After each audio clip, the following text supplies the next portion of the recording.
아멘. 민수기 33장 1절에서 4절까지입니다. 민수기 33장 1절에서 4절까지 말씀. 찾으시면 아멘. 다 같이 우리 한 목소리로 읽도록 하겠습니다. 시작.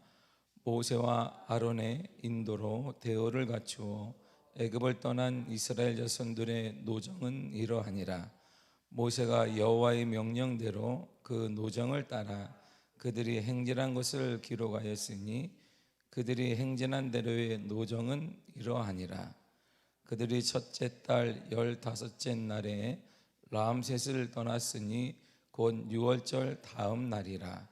이스라엘 자손이 애굽 모든 사람의 목전에서 큰 권능으로 나왔으니 애굽인은 여호와께서 그들 중에 치신 그 모든 장자를 장사하는 때라. 여호와께서 그들의 신들에게도 벌을 주셨더라. 아멘. 기도하겠습니다. 감사금 이현우 청년, 조윤희 박선민 드렸습니다. 하나님 감사드립니다. 사랑하는 현우에게 함께하사 믿음의 아들이 되기를 원합니다. 주님 보시기에 복된 아들이 되기를 원합니다. 사랑과 하나님 앞에 존귀 여김받는 아들이 되게 하시고 그의 앞날도 활짝 열려지는 믿음의 역사를 주여 허락하여 주옵소서. 날마다 동일한 제목으로 기도의 제목을 주님께 올립니다. 하나님이여, 하나님의 방법대로 역사해 주사 믿음의 아들 딸들이 죽게 돌아오게 하시며 하나님 보시기에 복된 사람들 되게 하시며 그 가정과 가문까지도 믿음의 명문가가 되게 하여 주옵소서. 오늘도 하나님 앞에 하루를 시작함에 앞서 기도함으로 말씀을 상고함으로 시작합니다. 말씀이 곧 하나님이시기에 하나님과 더불어 살아가는 인생, 하나님과 더불어 마감할 수 있는 참다운 영광과 축복 허락하여 주옵소서. 예수님의 이름으로 기도했습니다. 아멘. 하나님의 은혜를 꼭 기억하시기를 바랍니다. 우리 하나님의 은혜 절대 잊지 말아야 됩니다. 사람의 은혜도 마찬가지로 받은 은혜를 잊지 말아야 합니다. 오늘 본문은요, 하나님의 은혜를 기억하지 말아라 이렇게 우리에게 충고를 하고 있습니다. 하나님께 주신 은혜를 절대 잊지 말라고 성경은 곳곳에 기록되어 있습니다. 신명기 8장 11절에 이렇게 말해요. 다 같이 한번 읽어보겠습니다. 시작. 내가 오늘 내게 명하는 여호와의 명령과 법대와 규례를 지키지 아니하고 내 하나님 여호와를 잃어버리지 않도록 상갈지어다. 아멘. 하나님 자체를 잃어버리지 말아라 이렇게 얘기해요. 우리에게 법을 주시고 우리에게 규례를 허락하시며 때때 우리가 범할지라도 우리를 사랑하시는 하나님을 잊지 말아라 이렇게 말해요. 더 나아가 신명기 8장 18절 이렇게 말합니다. 시작. 내 하나님 여호와를 기억하라. 내가 내게 재물 얻는 능력을 주셨습니다. 이같이 하시면 내 조상들에게 맹세하신 언약을 오늘과 같이 이루려 하심이니라. 아멘. 뭘 기억하냐? 여호와를 기억해. 여호와는 어떤 분이냐면 재물 얻을 능력을 주시는 분이에요. 그러니까 우리를 부하게도 만들고 가난하게도 만드는 분이 누구냐면 하나님이시라 이런 말이죠. 우리의 삶에 풍족하기도 하고 조급하게도 만드는 분이 누구냐? 하나님이십니다. 그 하나님을 잊지 말라 이렇게 얘기해요. 하나님의 약속을 반드시 이루시기 때문에 무슨 약속? 우리에게 재물은 능력을 허락하시는 그 하나님의 약속은 반드시 이루시기 때문에 그 하나님을 잊지 말라고 말합니다. 예수님께서 사마리아와 갈릴리 사이로 가실 때 나병 환자 10명을 만나게 됩니다. 환자들은 예수님께 간절히 구하게 됩니다. 나병 환자들이 섞여 있어요. 평소에 섞여 있지 않다가 이제 죽을 때가 다 되고 그때는 불치병이니까 그 당시에는 불치병이니까 이제 이스라엘 백성과 유대인들과 사마리아인이 섞이지 않는데 어차피 같이 죽을 거 거기에는 섞여 있습니다. 사마리아인도 있고 유대인들이 있어요. 그들이 개와 돼지처럼 여기는 사마리아인이 있고 참다운 사람으로 여기는 선택받은 민족으로 여기는 유대인들과 함께 섞여 있습니다. 10명이들 찾아왔어요. 당시 불치병을 가지고 예수님께 구합니다. 우리를 불쌍히 여겨주세요. 주님, 당신에게는 불치병도 치유할 능력이 있으니 우리를 불쌍히 여겨달라고 예수님께 간절히 기도하게 되고 요청을 하게 됩니다. 그래서 예수님이 이들을 불쌍히 여기심으로 모두 깨끗하게 치유해 주셨습니다. 근데 놀랍게도 감사함으로 예수님께 돌아온 자는 사마리아 사람 한 사람밖에 없어요. 그들이 사람으로 여기지 않았던 사마리아 한 사람만 예수님 다시 돌아와 예수님께 감사를 표현했습니다. 이때 주님이 이렇게 묻습니다. 그 사마리아 한 사람에게 이렇게 물어요. 누가복음 17장 17절이에요. 시작. 예수께서 대답하여 이르시되 10사람이 다 깨끗함을 받지 아니하였느냐? 그 아홉은 어디 있느냐? 아멘. 자, 10사람이 다 받았는데 아홉 어디 있느냐? 은혜를 잃어버렸어요. 10명 중에 한 사람만 하나님의 은혜를, 예수님의 은혜를 기억하고 아홉이 다 잃어버렸습니다. 얼마 전까지 사람 취급도 못 받고, 그래서 이게 거죽이나 피부가 더 떨떡 떨어져 나가고 가족도 만날 수 없고 저주받은 인생에 들었던 그 인생들이 완전히 변화되었는데 그 은혜를 싹 잊었습니다. 그 은혜를 잃어버렸어요. 그 은혜를. 그래서 혹자 목사님들이 웃으면서 얘기하는 게 있습니다. 치유기도를 이렇게 열심히 할 필요가 없어요. 우리 목사님들께 얘기. 왜요?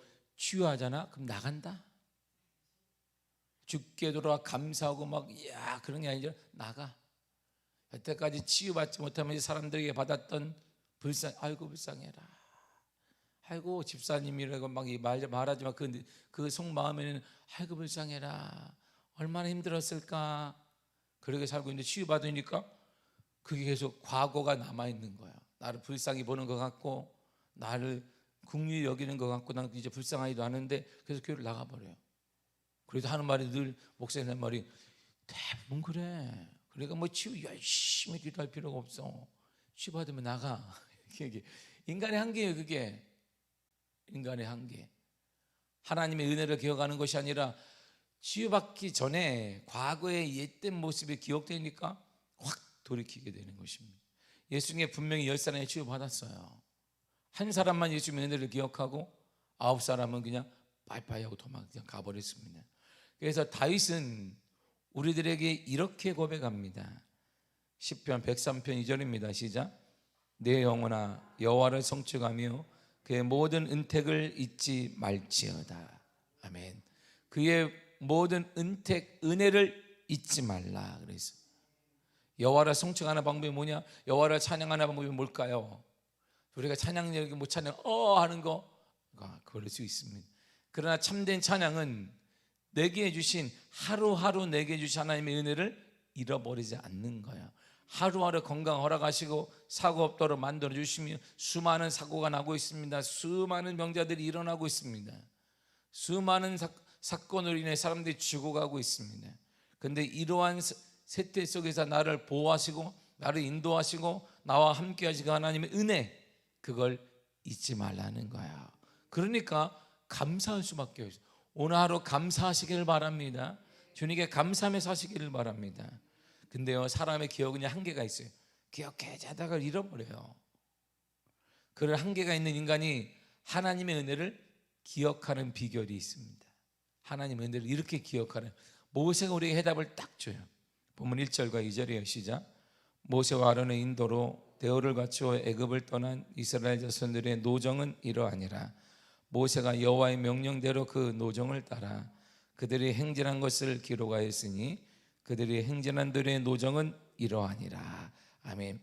뭐에 따라? 기록하란 말이에요. 기록.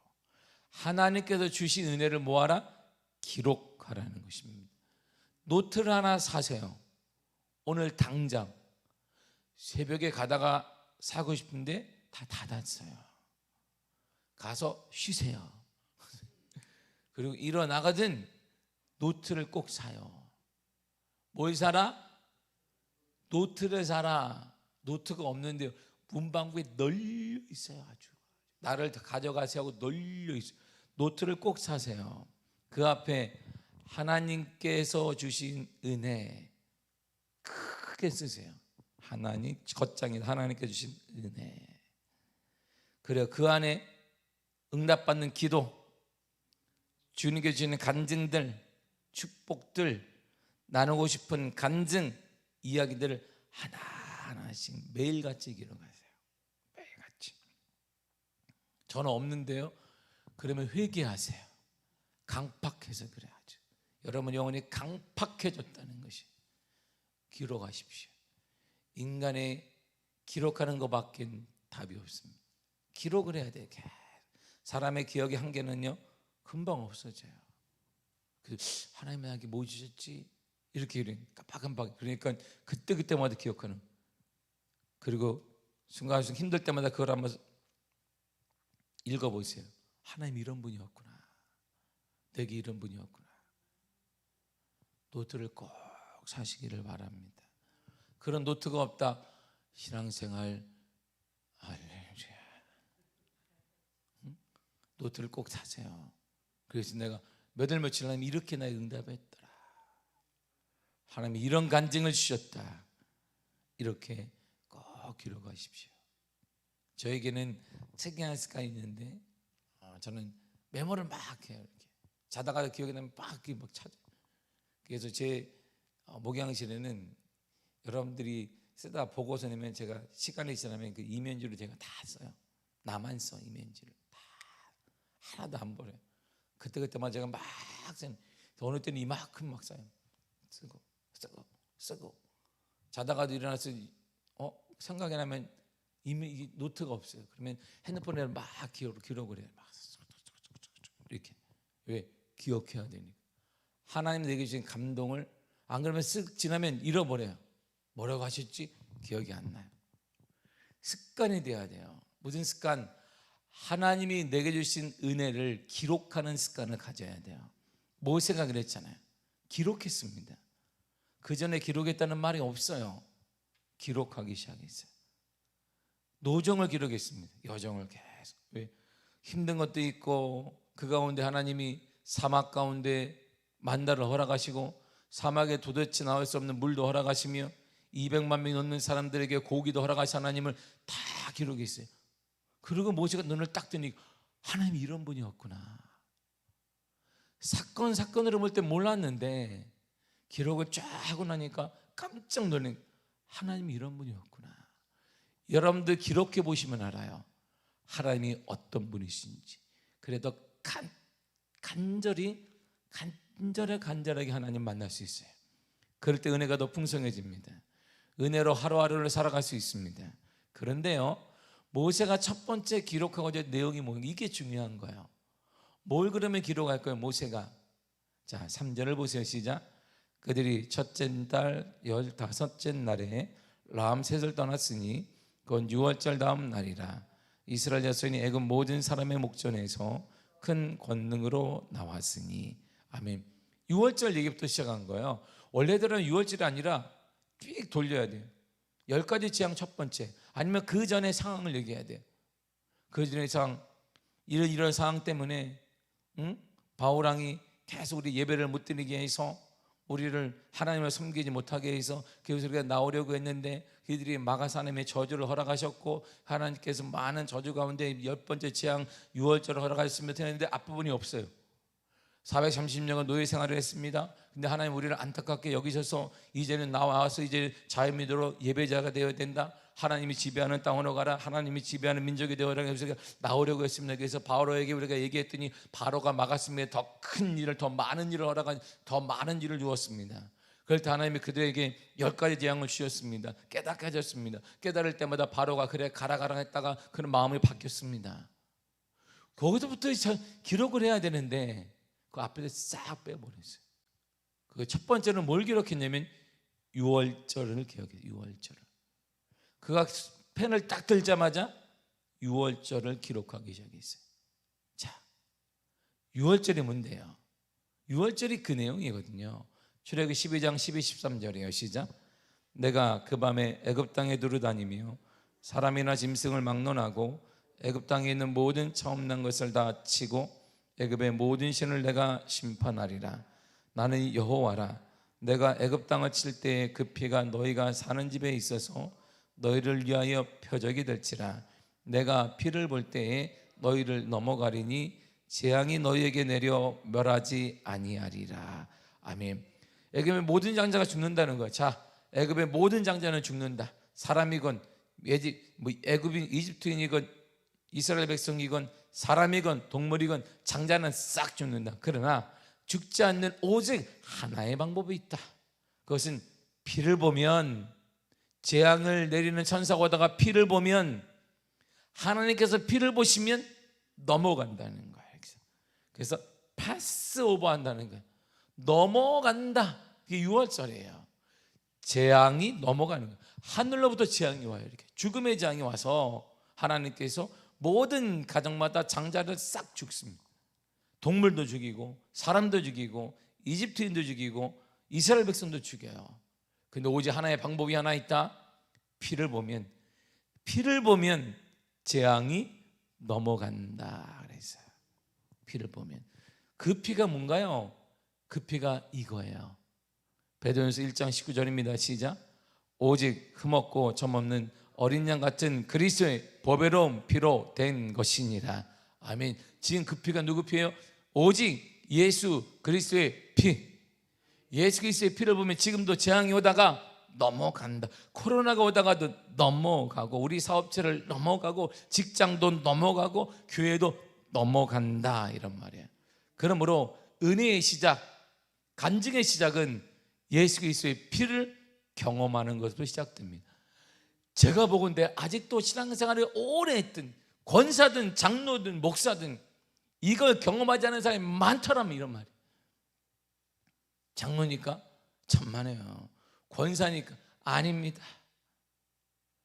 그리스도의 피를 경험한 적이 없어요. 그냥 짬밥으로 된 거예요. 짬밥. 시간에 따라 되고, 시간에 따라 되고, 교회법을 알고, 왜 교회 생활하니까 법을 알아요. 그래서 되는 거예요. 살다 보니까 또 그 사람이니까 또 안 찍을 수 없으니까 찍어주고, 이것 때문에 되는 게 아니에요. 교회가 왜, 한국 교회가 왜 이렇게 연약해졌을까요? 한국 교회는 140년 전에 십자가로 시간을 돌려보면 고난과 핍박 앞에 한국 교회는 일어났습니다. 순교의 피를 흘리며 일어났어요. 그게 한국 교회인데 지금 고난, 순교는 말할 것도 없습니다. 우리는 신앙도 전수가 안 돼요. 다 무너졌어요. 뭔데요? 직분자는 많아져요. 장로교법에 의해서 우리는 장로를 뽑는 것도 아니고 권사 뽑는 것도 아닙니다. 그냥 뽑아. 그러니까 아는 사람이니까 다 해줘. 근데 목사가 되고 장로가 되고 권사가 됐는데 보배로운 피를 경험한 적이 없는 거야. 그러니까 여전히 내 방식대로 신앙생활을 하는 거야. 그래서 한국교회 위기를 맞아서 팍 꺾인 것입니다. 신앙생활의 시작, 은혜의 시작은 그리스도의 피를 경험하는 것부터 시작이 됩니다. 그래서 모세가 거기부터 기록을 한 거야. 신앙의 시작은 이스라엘 백성의 노정의 시작. 이스라엘 백성이 노정을 시작하면서 받았던 게 만나를 처음으로 받아요. 기적의 시작 아니겠어요? 물을 개체 공급받습니다. 고기도 공급받습니다. 40년 동안 신앙생활을 하는데 느헤미야가 고백하기를 40년간 이스라엘 백성들이 옷도 신발도 헤어지지 아니했다라고 말해요. 보세요. 기적의 시작과 은혜의 시작과 축복의 시작은 뭐로부터? 6월절로부터 시작하는 거예요. 예수 그리스도의 보혈의 은혜, 예수 그리스도의 보혈의 능력을 경험하는 것으로부터 신앙은 시작이 되는 것입니다. 히브리 9장 12절에서 14절까지 이렇게 말합니다. 시작. 염소와 송아지의 피로 하지 아니하고 오직 자기의 피로 영원한 속죄를 이루사 단번에 성소에 들어가셨느니라. 염소와 항소의 피와 및 암송아지의 죄를 부정한 자에게 뿌려 그 육체를 정결하게 하여 거룩하게 하거든. 하물며 영원하신 성령으로 말미암아 흠없는 자기를 하나님께 드린 그리스도의 피가 어찌 너희 양심을 죽은 행실에서 깨끗하고 하고 살아계신 하나님을 섬기게 하지 못하겠느냐. 아멘. 보세요. 염소와 송아지의 피로도 우리가 문지방과 인방에 마르게 되면 하나님의 재앙이 넘어갔다, 이런 말이 6월절이 되었다. 그런데 성령으로 말하여 흠없는 자기를 하나님께 드린 그리스도의 피가, 그리스도의 피, 예수 그리스도의 피를 확신하고 믿고 따르는 자에게는 죽은 행실에 살아나게 만들고 하나님을 섬기게 만들고 하나님의 자녀가 되게 만들지 못하겠느냐, 이런 말이야. 이게 그리스도의 은혜예요. 그래서 그리스도의 찬양 중에 매번 반복되는 게 보혈 찬양입니다. 왜? 그 감격을 알기 때문에, 그 감격으로 살아나기 때문에. 그 피를 경험하는 자마다 이런 역사가 일어납니다. 그 깊이를 간절히 경험해야 합니다. 그래야 이런 역사가 우리 삶에서 나타나요. 히브리 10장 19절과 20절이에요. 시작. 그러므로 형제들아, 우리가 예수의 피를 힘입어 성소에 들어갈 담력을 얻었나니 그 길은 우리를 위하여 휘장 가운데로 열어놓으신 새로운 살 길이요 휘장은 곧 그의 육체니라. 아멘. 우리가 예수의 피를 힘입어 성소에 들어간다는 거예요. 여기서는 지성소를 얘기해요. 하나님을 만날 수 있다는 거예요. 뭘 통해? 예수의 피를 힘입어 누굴 만나요? 하나님을 만나요. 죄인 우리가 거룩하신 하나님을 만나요. 하나님을 만난 자마다 기적과 역사와 충만과 이런 것들이 막 일어났어요. 놀라운 거 아니겠어요? 모세와 이스라엘 백성들의 차이가 뭘까요? 모세는 하나님을 대면했어요. 이스라엘 백성들이 대면한 모세를 통해 들었습니다. 달라요. 모세는 영도자라고 말하고 이들은 추종자라고 말하는 거예요. 대면하면 인생이 바뀌어요. 하나님을 만난 자들은 인생이 바뀝니다. 신분이 바뀌고 인생이 바뀌고 삶이 바뀌게 돼요. 바로 예수의 피를 힘입어 성소에 들어가 담력을 얻었다. 하나님을 만날 수 있는 자격이 되었다, 이런 말입니다. 그 성소에 들어갔더니 놀랍게 새로운 살 길이 열렸다는 거예요. 우리가 살아날 길이 열렸습니다. 그 길이 새로운 길이에요. 이전에 경험하지 못했던, 세상의 힘으로 적응하지 못했던 새로운 살 길이 열리게 되었다, 이런 말이죠. 사랑하는 성도 여러분, 우리 신앙의 생명과 우리 신앙의 첫 번째도 두 번째도 끝번째도 가장 중요한 사건이 바로 유월절입니다. 유월절 사건이에요.